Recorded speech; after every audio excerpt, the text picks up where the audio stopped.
तर भाजपमध्ये लुडबुड करण्याचा अधिकार नाही, बावनकुळे यांनी संजय राऊतांना प्रत्युत्तर दिलं। याआधी देखील 84-85 वर्षीय पंतप्रधान होते असं बावनकुळे यांनी म्हटलेलं आहे। पंतप्रधान मोदींच्या इतके का मागे लागलेत? महाविकास आघाडीमध्ये अनेक वाद असल्याचं देखील बावनकुळे यांनी म्हटलेलं आहे। आमच्या भारतीय जनता पार्टीमध्ये आणि राष्ट्रीय नेतृत्वामध्ये लुडबुड करण्याचा अधिकार त्यांना नाही आहे।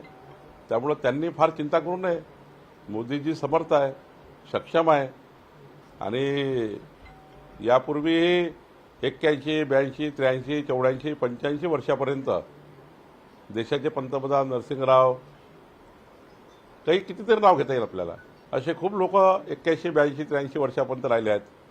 त्यामुळे प्रधानमंत्री मोदीजीबद्दल इतकी का त्यांना घाई आली? त्यांनाही माहिती की प्रधानमंत्री मोदीजी असल्यामुळे आपलं दुकान बंद झालं आहे आणि पुढच्या काळात या देशामध्ये जे काही विकासाचं काम होणार आहे, विकसित भारत होणार आहे, या विकसित भारताचा जो संकल्प माननीय मोदीजींनी केला आहे, त्या सर्वांच्या दुकानदाऱ्या बंद होणार आहे म्हणून ते वाट पाहतात आहे। त्यांच्यामध्ये इतके वाद आहे काँग्रेस, शरद पवारजीच्या गटात आणि उद्धव ठाकरेकडे, की विधानमंडळाच्या अधिवेशनाच्या शेवटची पत्रकार परिषद एकत्रित करू शकले नाही, त्यांना वेगवेगळी करावी लागली।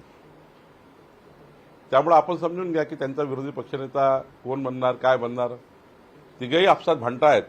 निश्चितपणे बघू आता काय त्यांच्याकडे प्रस्ताव काय येतो।